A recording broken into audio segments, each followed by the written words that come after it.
All right, welcome into episode 63 of the Losing Sucks Fantasy Football Podcast. I am your host, Dustin Blanton, along with my co-host, Travis Masterson, and today we are joined by a fantasy and football all-around fan and, well, really a huge member of the community on Twitter. You can find him over there on RosterWatch.com. He is Alex Dunlap. He is a Texas fan, orange blood through and through, and you can also listen to him on the RosterWatch show on the Fantasy Sports Radio channel over there on SiriusXM Radio. Alex, thank you for taking the time to join us. How are you doing, man? Yo, Dustin, Travis, thanks so much for having me, man. I'm jealous of Travis, man. You guys got a bunch of rain recently up there in Dallas, dude. It's been pouring for the last hour. It's crazy, dude. I mean, anybody who listens to the show on Sirius knows I'm so tilted. It's like where I live over the lake. It's like like there's this big. I'm sure Dustin got some of this rain that's just coming through, but it just splits right in front of me every single time. Dude, my grass is. We just got some. Yeah, my entire lawn is dead.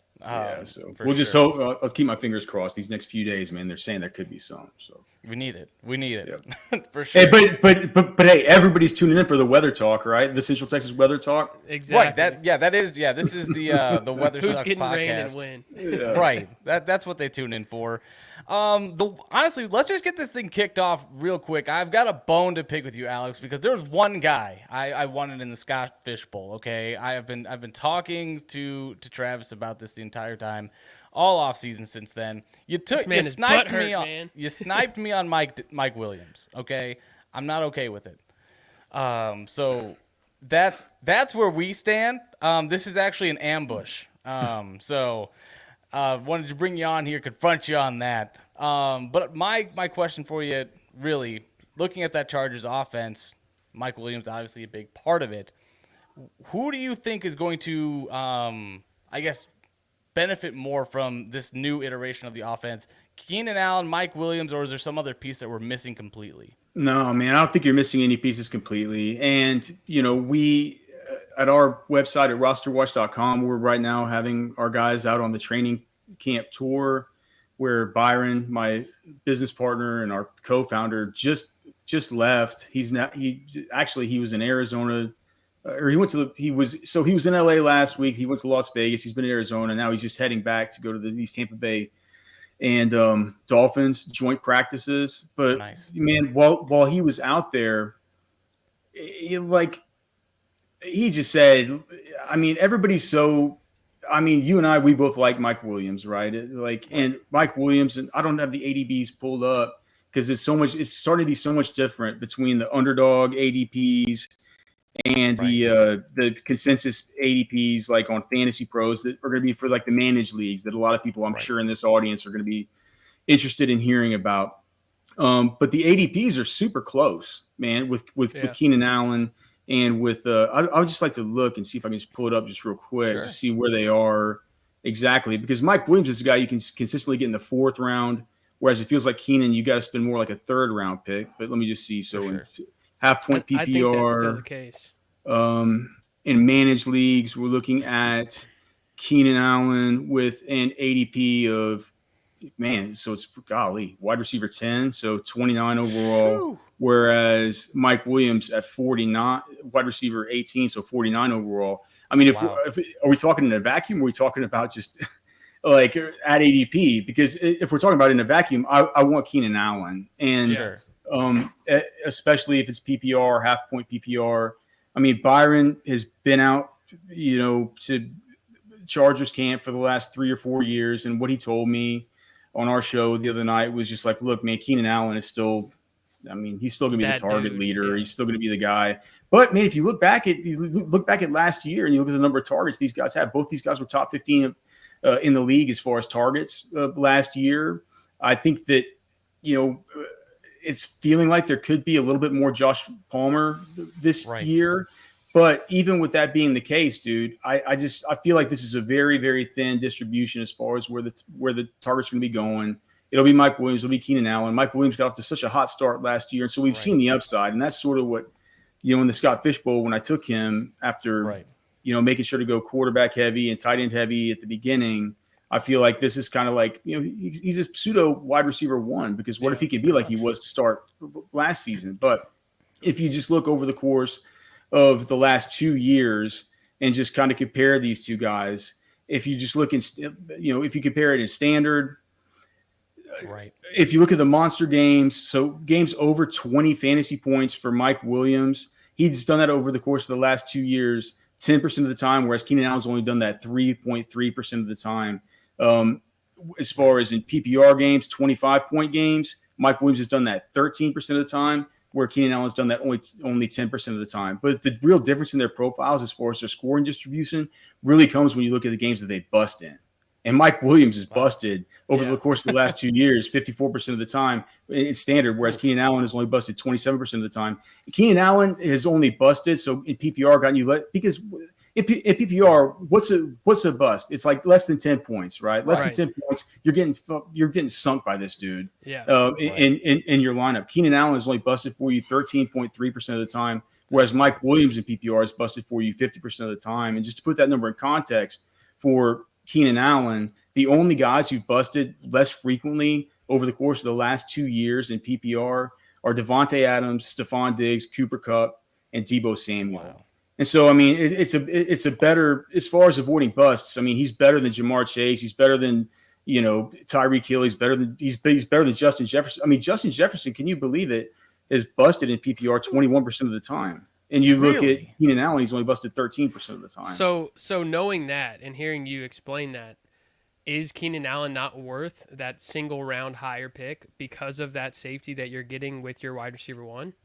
Well, no. I mean, I think that Keenan Allen is a guy who, if he falls to the end of the third round or beginning of the fourth round, which he does. Here's the thing about, you guys know fantasy players and you know this community. They don't like old guys. Yeah. No. They don't like guys who are kind of Keenan's ancient, man. There's a 3 in front of his age. People talk. Can't be good. People talk about the age apex and everything. And dude, Keenan's way past it. But I believe Byron. One thing that concerned me, and I did ask our friend Dr. David Chow about this, privately. Keenan Allen does have this big lump on his shoulder that I'm kind of worried about. Really? But apparently it's nothing. It's like a muscle calcification thing. I'm just like, man, that thing looks like it's really bothersome. But he's not being held back at all. It's a weird. I should have shared. I wish I could share the picture with you guys. We could show it on the screen. But look, I think that as far as in those beginning rounds, right? Mm-hmm. I do hundreds of simulations basically every day for our cheat sheets at RosterWatch.com. And even though that managed league ADP on Fantasy Pro seems like it's miles apart, I mean, there are people out there who are going to reach for Mike Williams. Yeah, I mean, they've heard the hype. There are people out there who just aren't going to be interested in Keenan Allen because they listen to influencers who are just so into the next big thing, and these young guys, and you see a lot of the same stuff with people not wanting any Ezekiel Elliott anymore, not wanting any of these. But you kind of look at all of it. You kind of look at the numbers. You're like, well, I mean, we're not talking dynasty here. We're talking redraft. Yeah. I think Keenan Allen's in for another big year. He looks like he's going to be the clear target leader. So in a vacuum, I'm going to be taking him. But if we're talking about the managed league ADPs as far as the consensus, I certainly think that Mike Williams is the better value, because if you just look at the targets, you look at where he's targeted, you look at the quarterback, what he can do. Yeah. Williams is the one who is more feasible for you if you go running back heavy early, you go with a Travis Kelce early and Mark Andrews early. Yeah, it gives you those higher value targets. One thing I wanted to follow up with, you said Byron's on the road. Listening to your podcast, that seems like a common thing for you guys, and I feel like it's something that sets you apart.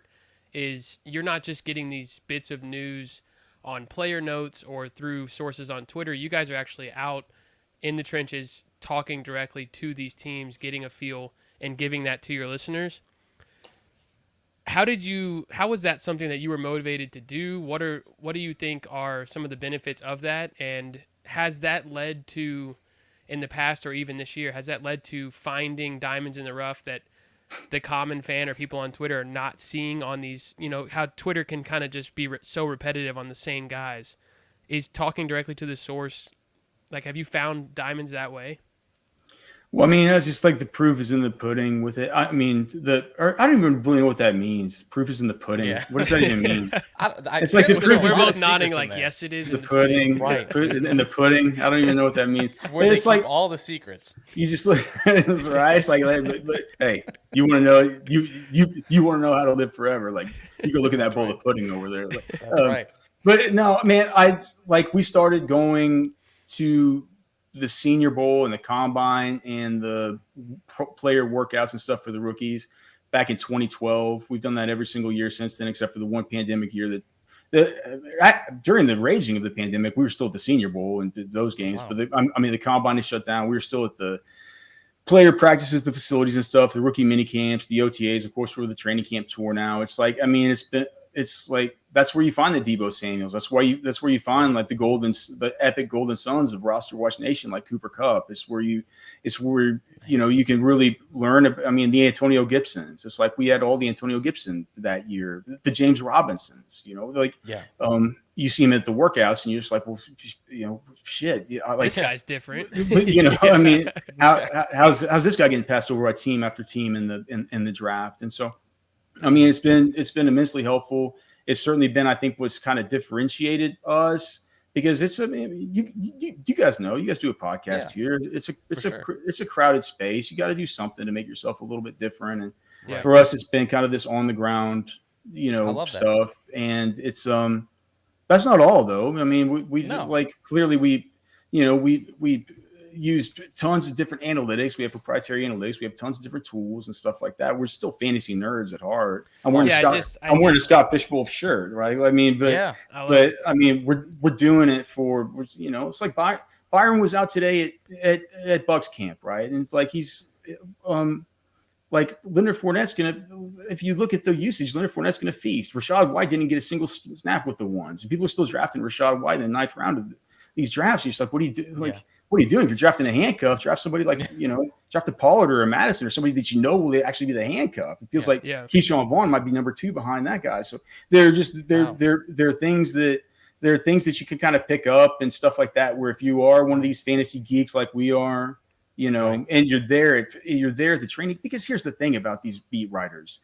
These beat writers are most of them, they got to be hyper local with their coverage, right? They're there to cover the stuff for the people of Cincinnati. They want to know how the 4th wide receiver looks. And if they talk about him and we take it too seriously as fantasy owners, all of a sudden we're going to be wanting to, draft guys who are just are clearly, it doesn't even matter. They aren't even getting any usage. So going there, seeing the usage, seeing the alignment, seeing how these guys how the offense interacts. It's an important part of what we do, and we just take it into consideration, and all that stuff gets baked into all of our tools. Yeah, I mean, so definitely there's got to be that advantage that you spoke to. Like, there's got to be that the advantage that you're gleaning from actually seeing it in person. You brought up the Bucks. Keyshawn Vaughn, a guy that many people have kind of written off as dead in the fantasy community just because Rashad White is there, and he's got to be the guy because they like him more. I want to kind of pivot a little bit though to the wide receivers. Because, let me just say about Rashad White, I'm not saying I don't like Rashad White. I mean, he was my second favorite running back at the Senior Bowl this year, and he's got a 23%. What did he have? A 23% market share of team receptions last season. I don't want to be wrong here. So let me see if I can see what it was. So Rashad White, a 21% market share of his team receptions as a college player. And you say like, well, he's also really good at these inside run drills. He's really, he's going to a good situation. Obviously it's the situation with the offensive line with the Bucs has been a little bit downgraded with Ryan Jensen getting hurt. Of course, they lost Alex Kappa to the Bengals and all the rest. But like, you got a guy that can run between the tackles and can catch like that. All of a sudden, you're like, maybe this dude can come in and be some kind of running mate with Leonard Fournette. I don't think that they see him like that right now, though.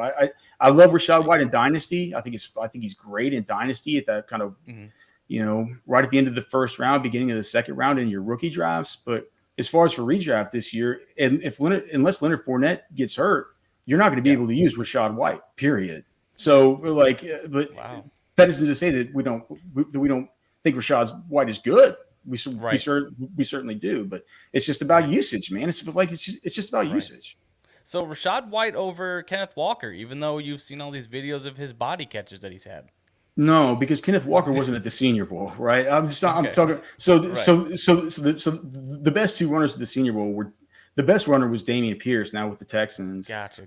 The second best was Rashad White. Then after that, you had just a whole gaggle of dudes like who I wasn't impressed with, like Brian Robinson, Jerome Ford, who was drafted by the Cleveland Browns.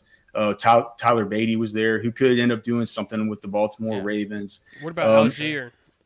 Tyler Algier, not a Senior Bowler, and the whole thing that came out with him today. I've not seen Algier live, but that was wild. With that depth chart that came out today with the with the Falcons running backs.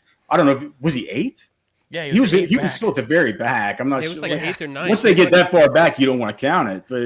But like last week, that's what I meant earlier with, all we get for the most part is what we see on Twitter and what we see from the beat writers. And last week it can be Algier is in line to start, and that's kind of the momentum is leaning that way. And then now this week he's 8th or 9th on the depth chart. It's like, you guys, you put in, and like you said on your podcast, you have to deal with getting no's and being able to handle people saying no for a while and just keep grinding. And now you're at all these training camps and you have the inside track.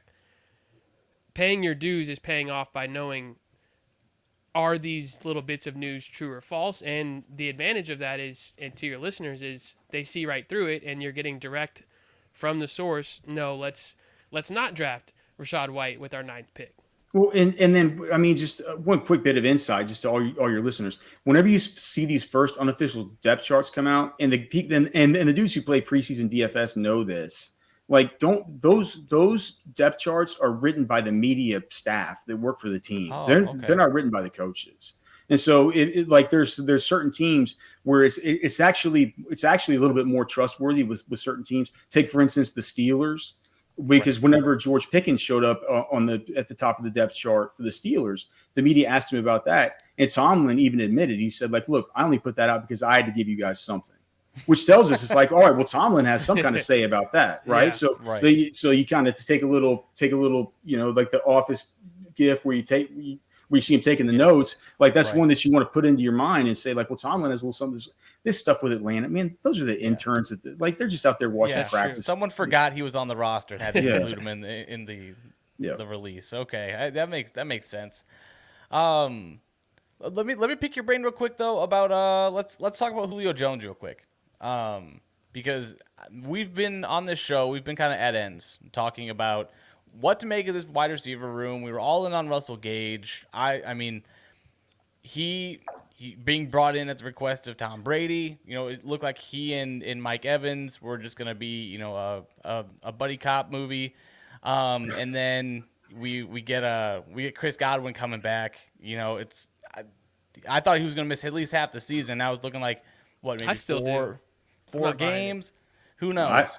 I agree with Travis, man. I think in week 8 is absolute earliest. Okay, so I'm not. I don't think it's I don't think it's the earliest, but I think it's in play. I think that's in play.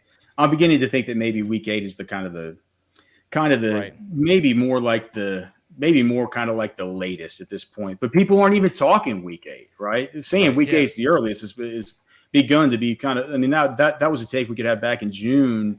That people would think is maybe not such a hot a take. Now at this point, often physically unable to perform, it feels like week 8 at the earliest. That wouldn't make much sense because I don't feel like that they would have taken him off. I feel like even if you see him week 4, week 5, week 6, that's snap count. I mean, the Chris Godwin that we know, do we see that at all this year? And if we do, him getting into that form, I think is second half to end of fantasy season. Like, their goal is not to get him ready for a playoff run for fantasy. Their goal is to have him ready full strength when it's showtime. I get it. And here's the thing with Tampa Bay too, as far as if you look at their strength of schedule and you look at the start that they get off to, and you look at the time whenever Godwin would be coming back, like if we want to just predict that or kind of project that out, You can project it out at any point in time that you want, but the fact remains that Tampa Bay's got a tough schedule for opposing fantasy wide receivers, and that's not looking at fantasy points allowed from last year, because that's a bad way to gauge this. It's like with what we do with our strength of schedule tool is we use our in-season matchup algorithm, which takes into account all the personnel that's going to be on the field. It has our grades for those players. It brings in proprietary data that we have on the players through the scouting that we do through the off season, because during the off season, we just go into draft like evaluation mode. Right. And so we pull in that data, and then we also have subscriptions like PFF and Sports Info Solutions and sports data and stuff. And you could bring in a bunch of these data points. You can also look at the way certain players matched up versus certain schemes and things like that. Look at the new schemes, if there are new defensive coordinators, new things happening, new things that might be happening because a corner could be brought in. Previously, it was a great man corner, but now they got a dude who's a great, who's been really good in zone and stuff. And so, so you take all that stuff, you put it in consideration. Tampa Bay, the first 3 weeks of the season, would be at Dallas, at New Orleans, and then at home versus Green Bay. Dallas and New Orleans, as hard as it is to believe, Dallas actually grades out as a bottom 12 matchup for opposing wide receivers in our matchup algorithm. Wow. New Orleans is another bottom 12. Green Bay, we know, they're going to be a bottom 8 matchup. They'll have KC and Atlanta for weeks 4 and 5, which probably those will be games. Those should be good. I mean, KC Tampa Bay in week 4. That's going to be something that people are going to want to watch. That's going to be one that people are going to be stacking in DFS and stuff. I think that'll be a good one. Atlanta will be a good one for them to beat up on. But then let's just say that Godwin's back by week 5 for that Atlanta game, right? Yeah. So they have their bye in week 11. They're going to have after he comes back, they're going to have at Pittsburgh, which is not going to be that's going to be a bottom 12 matchup. They're going to get a good matchup at Carolina. They're going to get Baltimore, who, if Baltimore's healthy, we've forgotten. They were horrible last year. Yeah, they're nice. They lost they lost the top 7 guys in their whole defensive backfield through the course of the season. Incredible. They're going to get Jalen Ramsey and the Rams in week 9. Then after that, they have one easy week versus Seattle. Then they have a bye. But then here's the thing: after that, coming out of the bye, you get Cleveland. So you get Greedy, and you get Denzel Ward. You got to go to New Orleans again for all that stuff. You got to go at San Francisco to week 14. So basically, the week that you have to win, like if you're sitting in a spot where you need to win a few of these games down the stretch, you get coming out of the bye at Cleveland versus New Orleans, at San Francisco. Those are some tough outs, man. At times of the season when you've got to really, really, really have everybody firing on all cylinders. So Chris Godwin, for me, I'm still out on him. I'm still worried. I'm just still worried that there's not only the scheduling stuff, but once he comes back, he's going to miss ADP that. Is still high. I just don't get. Yeah, I see people drafting Godwin, and I'm like, over this guy, how you're getting half a season? Yeah. That's a good point. Godwin's going ahead of Brandon Cooks. It's unbelievable. Oh my god! Every time I see somebody take Chris Godwin in that 5th round, I'm like, the perennially slept on Brandon Cooks. I don't understand. He will always go in the 6th round. That's ridiculous. You can get him in. You can get it, dude. If you just value Brandon Cooks in these PPR drafts. If you just value him about the same way that you would value a guy like let's say Deontay Johnson, who knows what's going to happen with his quarterback, or Jalen Waddle, who's welcoming in a Tyreek Hill. If you value him just around those guys, you're going to get Brandon Cooks every single time. You're going to get him every single time. And so, to me, and then the guys who are after him, if you just think about it, it's like, who are we talking about? Who's after him at that point? The Darnell Moonies? I see you have a Chicago Bears hat on. You probably love Mooney, but he's not Cooks. But it's just it's an interesting thing with Godwin. He's got a little bit of a bounce back. I'll be interested to see if Michael Thomas gets the same kind of bounce back now that we've gotten reports today that it looks like he's actually kind of showing up in practice. And they said that the number 13 took it over as today as we're recording this here. It's been a lot of noise, out of New Orleans. It doesn't get more polarizing than Michael Thomas. No, he's hurt a lot of people over the last couple of years. Look, when you see the kind of volume that Michael Thomas saw, and then of course being tied to that Hall of Fame quarterback for those number of years, you want to see that return to glory. So I completely get it. We're hoping for him, and especially now with where you're getting him, it's hard to find someone who has that kind of upside, in that fifth round area. So I mean, that's where last year, that's where a lot of people were drafting Cooper Kupp. And granted, I'm not saying that Michael Thomas is going to come back, and one, it's hard to repeat as the wide receiver one overall, especially when you lose the kind of weapons that Michael Thomas had. But I understand why he's starting to rise, and I don't think we've seen the end of that rise. But Alex, you've also mentioned the kind of some of the tools that you guys have over at RosterWatch, and one of them that kind of piqued my interest was that strength of schedule and the fast start finder, because we're all about, with as limited info as we have heading into the season, and you can't really project out too far because a lot changes in the NFL week to week. I'm really interested in knowing how does that affect like how you draft, or how you maybe advise people to draft, or maybe how you look to trade. Like, do you project to maybe, okay, this guy has this matchup, maybe I look to trade him week 3? How does that affect your process?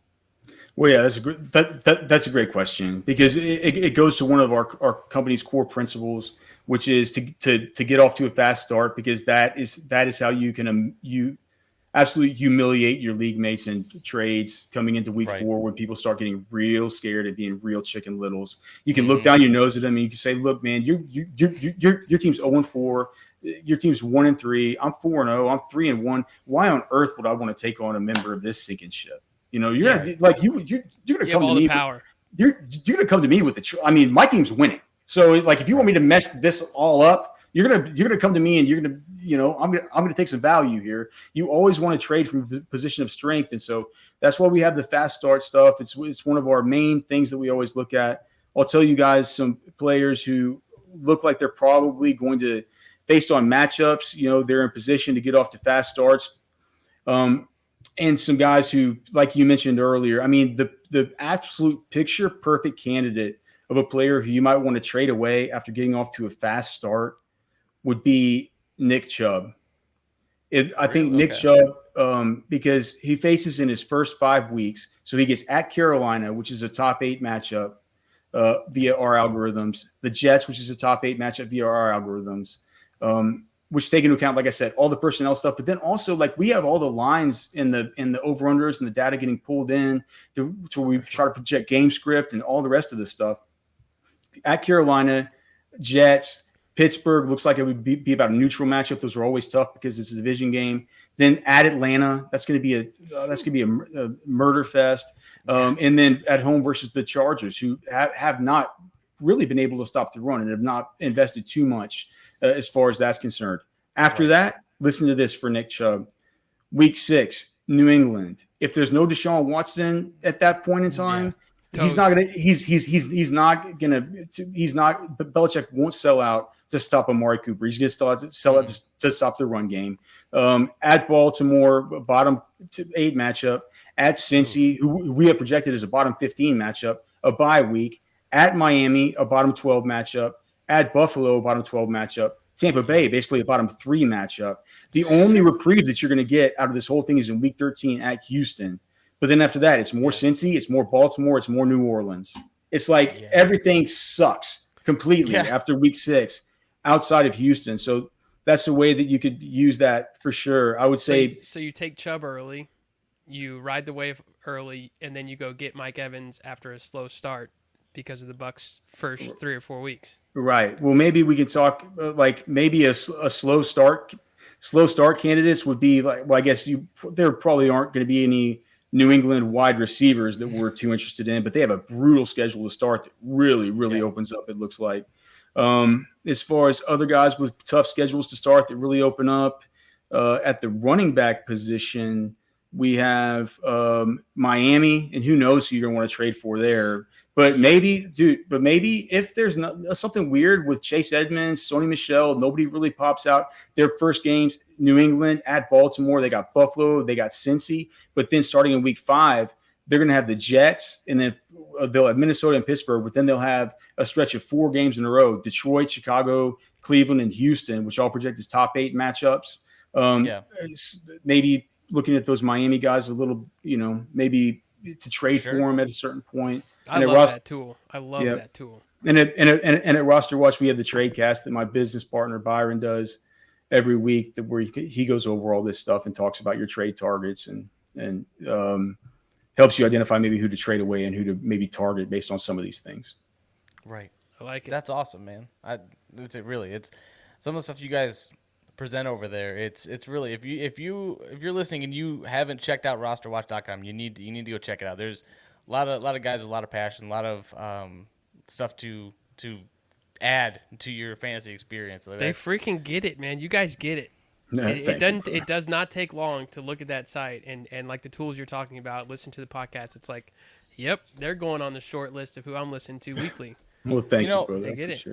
So we've been in the NFL and talked for a little bit. I just wanted to take a quick second to transition to something that we chatted about off air, before the show. But I'm a big Texas fan, as well. So my question is, Alex, is Texas actually back? Okay, are we? Is it something that we're going to have? Please give me some hope. Or some reality. Texas had a bad practice on Tuesday. They had a day off on Wednesday. So, no, I mean, it was the 5th day of practice Tuesday. They were full pads for the first time. It was a tough practice, man. Sark had them out there from 2:45 to 5 p.m. We weren't allowed out, but we heard from some sources the offensive line had a tough time. The good news is, man, Sark had this unbelievable offensive line recruiting class, and some of these guys, DJ Campbell, Kelvin Banks, Cam Williams, they're making big moves up the depth chart and could be starters. At some point, you start to say, like, well, how much are we rooting for this many true freshmen to come start, right? Like, but how much worse can it be than what Texas has fielded as far as offensive lines over the course of the last few years? I think it's hard to say Texas is back whenever there's not been any separation between Hudson Card and Quinn Ewers so far during the course of this fall camp so far. Yeah. Sark at Big 12 Media Days talked about how he wanted to get a starter named earlier this year than he did last year.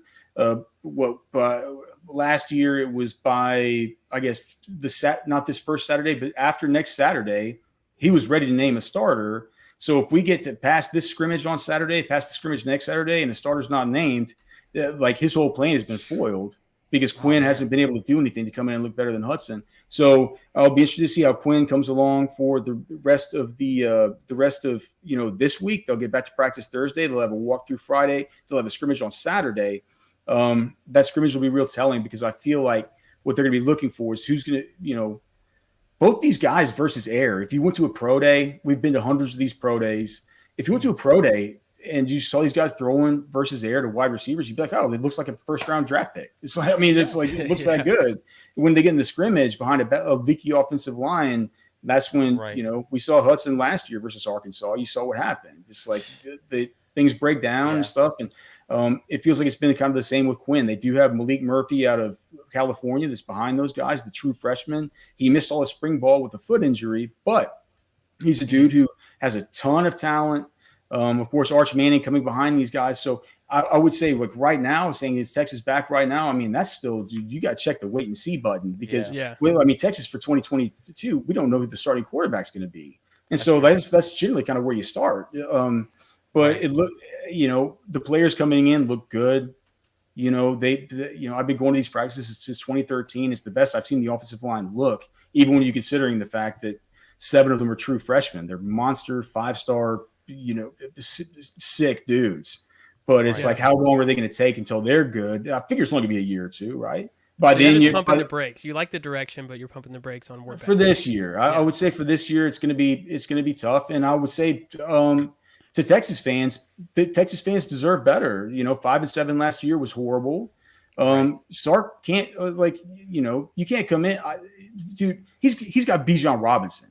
He's got Xavier Worthy. He's got two dudes who people are talking about for the Blitnikoff Award, the Heisman Award, all this stuff. It's like, and really good, like the Isaiah Nair who transferred in from Montana. I mean, you talk to NFL scouts about Nair, they had their eyes on him. Like if he would have played one more year there, they were talking about him being a second round guy maybe after this season. So Jordan Whittington, who's got an NFL body on him in the slot behind Bijan Robinson. You have Roshan Johnson, who's an absolute hammer that scouts love. So it's like, I mean, you got the pieces. Like if you come back in after a 5-7 season at Texas, you win 7 games or something like that. All of a sudden, dude, people are gonna be saying like, we don't. Well, no, I'm not sure there's hope. I'm saying like he's gonna need to win 8-9 games. Right. I'm not telling fans to give Sark a pass. He needs to win 8-9 games with these players that he has. So that's what needs to happen. That should be the minimum bar. But I would say when you ask is Texas back, I'm a guy, man. I was in the stands for the national championship game. I was in the stands for the Rose Bowl game versus Michigan. Like when I say is Texas back, I'm thinking is Texas back to that. Yeah, and that's what it means. That's what it means to people that have grown up as UT fans. And so is Texas back to that? Like no, and you shouldn't whenever you don't know who your quarterback is a week into fall camp, Texas is not back to that. If they do win 7 games, maybe Gary Patterson gets the nod. Dude, Gary Patterson could get the nod halfway through the season if Coach PK doesn't improve. So man, that'll be God. I can't wait. We're just mere weeks away from some of these answers, man. All right, one more question, then we'll kind of get you out of here.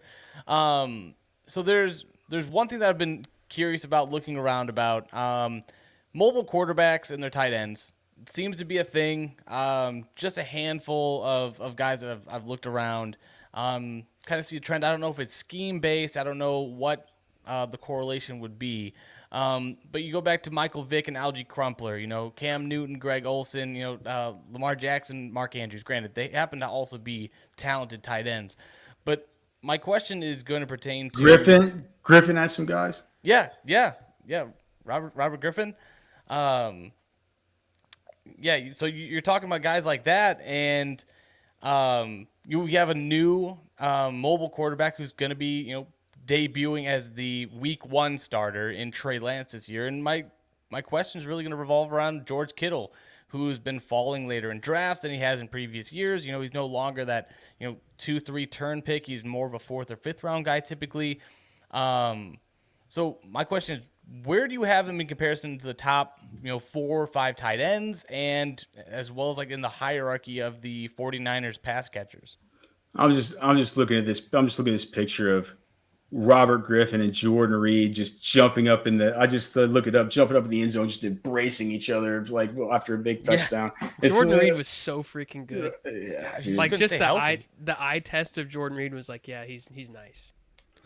Look, man, I just think with Kittle, it's an interesting theory. I've not looked into the theory. I think it points in my life I've intuited that same thing though, right? Mm-hmm. Guys get on the run. When they get on the run, they're off structure and they're not past the line of scrimmage. They could, they look to the easy reads. Right. So that makes sense to me. My worry though with Kittle specifically is just, I mean, it has to do with Trey Lance, and the fact is, Trey Lance to me is still a great fantasy pick because all the reports coming out of there are about what you would think. He's going to run like crazy, but as of Tuesday's practice, he was. Let me just pull it up. We had this data. I'm sorry, but he had a bad practice on Tuesday. He had another up and down practice on Wednesday, and I don't have the updated numbers through Wednesday. But so as of Tuesday's practice, for the overall charting that some of the beat writers have been doing there for the 49ers. I can't get it pulled up, but basically he's been no, here it is. There we go. I have to bring up my Gmail. Dude, Gmail is so much different now. When did this change? It just changed overnight. I was just saying that a couple days ago. Okay. So Trey Lance, he was 4 of 12 with 1 interception on Monday, which lowered his camp long completion rate to exactly 50%, 65 of 130. So to me, I think of that and I say, yikes. You worry about that. And you just worry about the fact that you remember last year, Brandon Ayuk started the season in the complete doghouse. You didn't have Deebo Samuel doing everything he was doing. You had the real distributor in Jimmy Garoppolo, who's going to be different than Trey Lance. For me with Kittle, I think he's to me, he's the best. Like if I were starting an NFL team, he's the best tight end in the league as far as I'm concerned, because he goes out, he blocks his ass off. Yeah, he's by far the best. Who else would say he's not the best tight end in the league? Yeah. Who else would say who else would you rather have? Sure. Kelsey? He's old. Yeah, good point. Give me Kittle.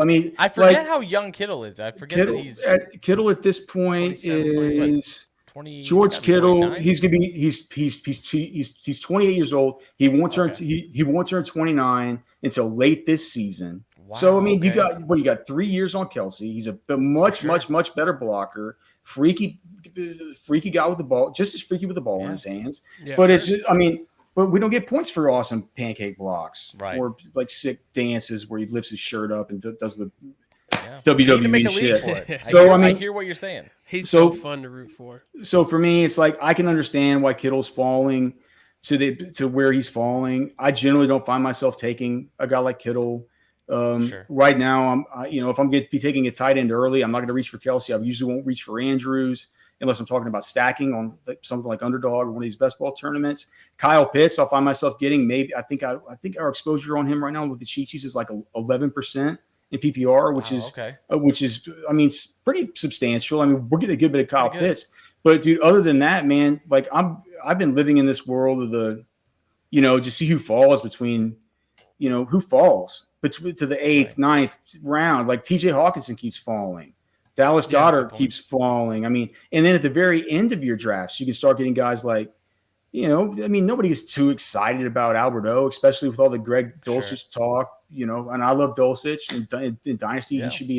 He should be a major target for you. But like Cole Kmet, Trashman was up at Bears camp, talking about Kmet. Irv Smith, he's got the hand injury, but he's going to be in a whole new offense. He's a super, super talented player. So those kinds of guys, and you can wait even longer than them, and you can go with Njoku or So for me, and Pitts are two guys that we've talked about all day. Do you have much of a dynasty investment this year in Njoku? Well, just in general, like, are you more dynasty minded or redraft minded? Right now, as I have to shift. If you're talking to me in March, I'd be more. All I would talk about is dynasty. Right now, we're selling products for redraft, and so it's like I got to be testing these things and stuff. It's like I have Trash Man doing the dynasty stuff right now. So all right, so let me run this by you because Dustin and I were talking about this right before we came on. I got an offer to move out Kyle Pitts. And it would be Pitts, a couple third-round picks, and Devontae Parker. And then in return, I would get Javonte Williams, Hollywood Brown, and Njoku. It's hard to move Pitts, but for Devontae and Hollywood, is it tight end premium? It is.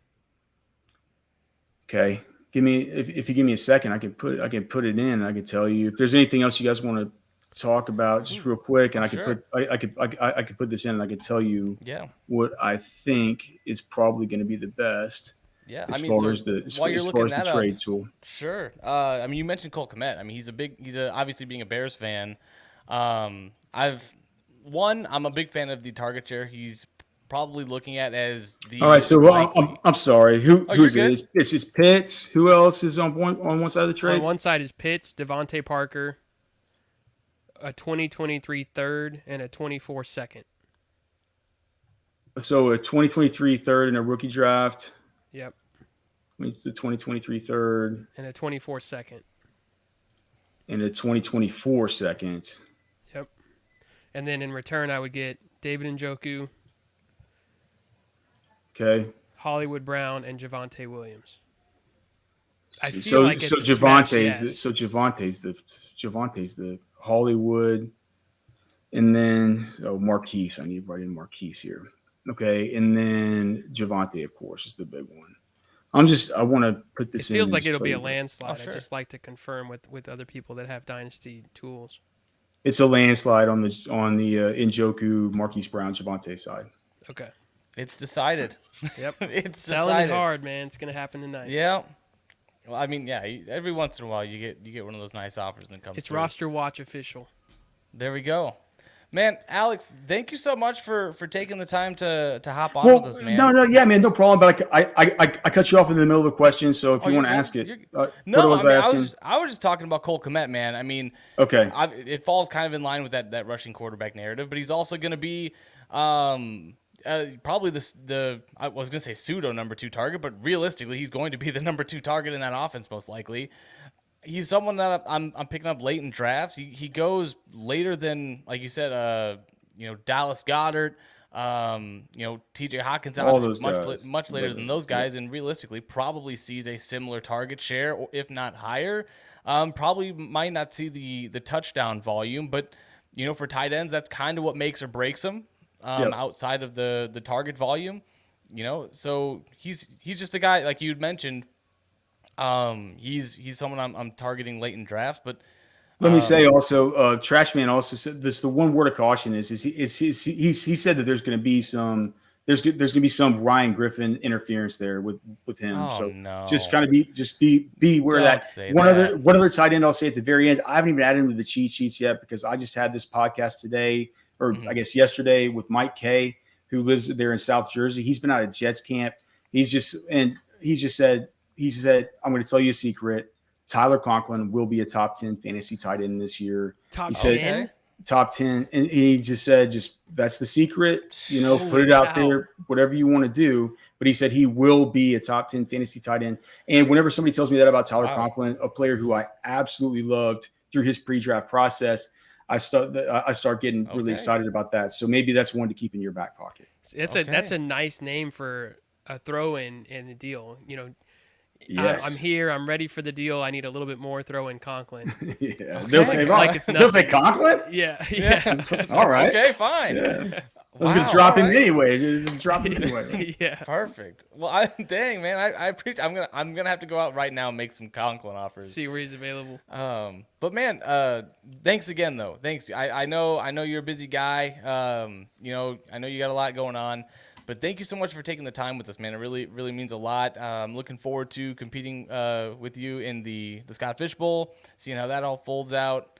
And for anyone listening, you can check out Alex on RosterWatch.com, as well as listening to him on the Roster Watch show on the Fantasy Sports Radio channel on Sirius XM Radio. Alex, thanks again, man. Yeah, really man. Thanks. Appreciate it. Thanks for having me, boys. Dustin, Travis. And again, you guys can follow us at Roster Watch. Hear us on Sirius XM Fantasy Sports Radio.